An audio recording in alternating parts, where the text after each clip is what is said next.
കൊടുങ്ങല്ലൂരിലെ അഴീക്കോട് ഖരലോഹ മാലിന്യം ഉപയോഗിച്ച് നിലം നികത്തിയതായി പരാതി. പുത്തൻപള്ളി ബീച്ച് റോഡിൽ പടിപ്പുരയ്ക്കകത്ത് സബ്നയുടെ ഉടമസ്ഥയിലുള്ള ഒരേക്കറോളം ഭൂമിയാണ് ലോഹമാലിന്യം കലർന്ന മണ്ണുപയോഗിച്ച് നികത്തിയത്. നിലം നികത്തലിനെതിരെ പരാതി ഉയർന്നതോടെ വിഷയത്തിൽ മലിനീകരണ നിയന്ത്രണ ബോർഡും ഏറിയാട് പഞ്ചായത്തും നടപടിയുമായി രംഗത്തെത്തി. അഴീക്കോട് പുത്തൻപള്ളി ബീച്ച് റോഡിനോട് ചേർന്ന ഒരേക്കറോളം ഭൂമിയാണ് ഖനലോഹ മാലിന്യം കലർന്ന മണ്ണുപയോഗിച്ച് നികത്തിയത്. പ്രവർത്തനം നിലച്ച എടയാർ ബിനാനി സിങ്കിൽ സംഭരിച്ചിരുന്ന മാലിന്യം കലർന്ന മണ്ണ് വൻതോതിൽ പുറത്തേക്ക് കടത്തിയായിരുന്നു അനധികൃത നിലം നികത്തൽ. സിങ്ക്, ലെഡ്, കാഡ്മിയ, manganese, cobalt, copper, iron, arsenic, mercury, chromium തുടങ്ങിയ രാസവസ്തുക്കളാണ് മണ്ണിൽ അടങ്ങിയിരിക്കുന്നത്. ഇക്കാര്യം ശ്രദ്ധയിൽപ്പെട്ടതോടെയാണ് വിഷയത്തിൽ പരാതിയുമായി പ്രദേശവാസികൾ രംഗത്തെത്തിയത്. 92 സെന്റ് സ്ഥലമാണെന്നാണ് ധാരണ. അതിൻ്റെ അകത്തൊരു 6 വലിയ കുളങ്ങളുണ്ടായിരുന്നു. കാലങ്ങളായിട്ട് ജനങ്ങൾ കുളിച്ചു വരുന്ന ഒരു സമാജക്കുളം എന്ന് പറഞ്ഞ കുളങ്ങളുണ്ടായിരുന്നു. ഇവിടെ നികത്താൻ പോകണമെന്ന് പറഞ്ഞപ്പോൾ ഞങ്ങൾ ഒരു 125 പേര് ഒപ്പിട്ടുങ്ങാണ്ട് കളക്ടർക്ക് പരാതി കൊടുത്തിട്ടുണ്ടായിരുന്നു. 10 മണിക്ക് ഞങ്ങൾ പോലീസ് സ്റ്റേഷനിലേക്ക് എല്ലാം പറഞ്ഞ് പോലീസ് സ്റ്റേഷനിൽ ചെന്ന് കോർട്ട് ഓർഡർ ഞങ്ങളെ കാണിച്ചു തന്നു. ഇങ്ങനെ സംഭവം എന്ന് പറഞ്ഞു.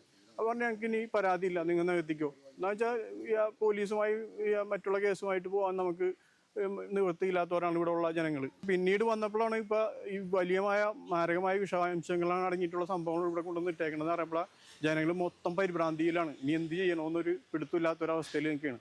അപകടകരമായ അളവിൽ രാസവസ്തുക്കൾ അടങ്ങിയ മണ്ണാണ് ബിനാനി സിങ്കിൽ നിന്ന് കൊണ്ടുപോയിട്ടുള്ളത് എന്ന് മലിനീകരണ നിയന്ത്രണ ബോർഡ് നടത്തിയ ശാസ്ത്രീയ പരിശോധനയിൽ കണ്ടെത്തിയിരുന്നു. ഇതിനു പിന്നാലെ വകുപ്പ് സെക്രട്ടറിയുടെ നേതൃത്വത്തിലുള്ള സംഘം നിലം നികത്തിയ സ്ഥലത്തെത്തി മണ്ണിന്റെ സാമ്പിൾ ശേഖരിക്കുകയും ചെയ്തിട്ടുണ്ട്. പുത്തൻപള്ളിക്ക് പിന്നാലെ അഴീക്കോട്ടെ വിവിധ സ്ഥലങ്ങളിലും ഇത്തരം അനധികൃത നിലം നികത്തൽ നടക്കുന്നതായി നാട്ടുകാർ ആരോപിക്കുന്നു. എറണാകുളം ജില്ലയിലെ എടയാർ ഇൻഡസ്ട്രിയിൽ പ്രവർത്തിച്ചിരുന്ന പൂട്ടിപ്പോയൊരു കമ്പനിയുണ്ട്, ബിനാനി സിങ്ക് എന്ന് പറഞ്ഞിട്ടുണ്ടെങ്കിൽ. അതായത് സിങ്ക് ഉൽപ്പാദിപ്പിക്കാനായിട്ട് സിങ്കിൻ്റെ അയിര് കൊണ്ടുവന്നിട്ട് അത് പ്രോസസ്സ് ചെയ്ത് സിങ്ക് എടുക്കുകയും ബാക്കി വരുന്ന അപകടകരമായ രാസമാലിന്യങ്ങൾ, അതിൻ്റെ അനുബന്ധ മാലിന്യങ്ങൾ സൂക്ഷിച്ച് വെച്ചിരുന്ന ഒരു കമ്പനി. ആ കമ്പനി ഇപ്പോൾ ഒരു 11 വർഷമായി പൂട്ടിപ്പോയിട്ട് ആ കമ്പനിയുടെ കോമ്പൗണ്ടിൽ നിന്ന് ഈ മാലിന്യങ്ങൾ കുറച്ച് നാളുകളായി പുറത്തേക്ക് ഒരു വ്യാജ ഉത്തരവുകളുടെ അടിസ്ഥാനത്തിൽ ഇത് പുറത്തേക്ക് കൊണ്ടുവന്ന് പല സ്ഥലങ്ങളിലും നിക്ഷേപിക്കുന്നതായിട്ട് നമ്മൾ ശ്രദ്ധയിൽപ്പെട്ടിരുന്നു.